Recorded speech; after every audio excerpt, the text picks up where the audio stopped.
Guys, welcome two माय channel. आप सभी का मेरे चैनल में स्वागत है गाइस। आज मैं आप सभी के लिए बहुत ही प्यारा नाच गीत लेकर आई हूँ जो कि बहुत ही प्यारा है।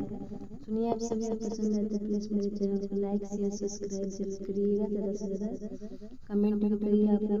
चलिए सुनाती हूँ, सुनिए। आप सभी कमेंट करेंगे तभी तो गाइस मुझे पता चलेगा कहाँ से आप लोग सुन रहे हैं। रिप्लाई दीजिए आप सभी। चलिए सुनाती हूँ, एंजॉय करिए।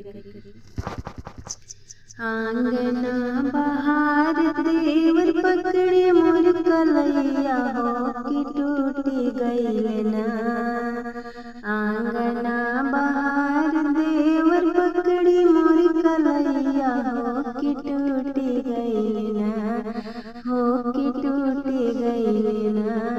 हमरे ना गजड़ी चूड़िया देवर टूटी गईल ना। हमरे ना गजड़ी चूड़िया देवर टूटी गईल ना। चूड़िया के बदले भाभी कंगना हम गढ़इबो हो दिखाई दे तू ना। चूड़िया के बदले भाभी कंगना हम गढ़इबो हो दिखाई दे तू ना, हो दिखाई दे तू ना। भाभी अपना सूरतिया तनी दिखाई दे तू ना।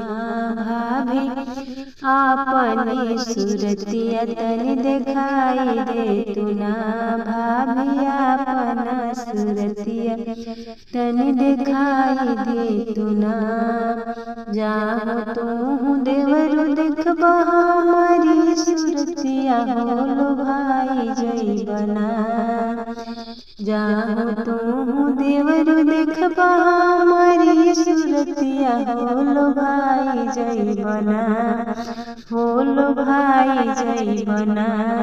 देख के हमारी सूरतिया हो लो भाई जई बना। देख के हमारी सूरतिया हो लो भाई जई बना।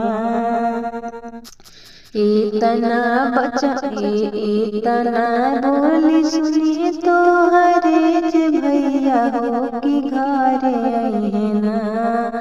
इतना जे बोलिए सुनिए तो हरो जे भैया हो कि घरे आई है ना, हो कि घरे आई है ना। छोड़ी के फौजी के नौकरिया हो कि घरवा आई है ना। छोड़ी के फौजी के नौकरिया हो कि घरवा आई है ना। छोड़ी के फौजी के नौकरिया हो कि घरे आई है ना। आंगना बहारत देवर पकड़ी मोरे चरवा हो कि टूटी गईल ना। आंगना बहारत देवर पकड़ी मोर कलैया हो कि टूटी गईल ना, हो कि टूटी गईल ना। हमरे कुंदनदार चूड़िया हो कि टूटी गईल ना। हमरे कुंदनदार चूड़िया हो कि टूटी गईल ना। आंगना बहार देवर पकड़ी मोरे चरवा हो कि टूटी गईल ना, हो कि टूटी गईल ना।